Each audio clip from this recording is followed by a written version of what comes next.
Katika hali ya kusikitisha, watu wasiojulikana wamewaua kwa kuwanyonga watoto wa familia moja watatu wenye umri uliokadiriwa kuwa na miaka 6 hadi 7 wanaoishi kijiji cha Kilimahewa, kata ya Nachingwea, wilayani Ruangwa, mkoani Lindi, huku miili ya watoto hao ikipatikana ikiwa haina baadhi ya viungo.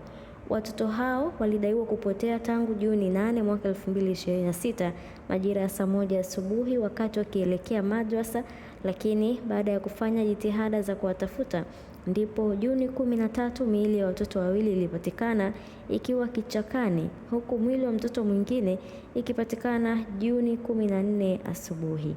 Kamati ya ulinzi ya usalama ya mkoa wa Lindi imefika nyumbani kwa familia hiyo kwa kutoa pole kwa tukio lililotokea, na kamanda wa polisi ACP John Imori ametoa wito kwa wananchi kuwa watulivu na kuwapa fursa kuendelea kufanya tafiti na kuwapata watuhumiwa waliotekeleza mauaji hayo ya kinyama.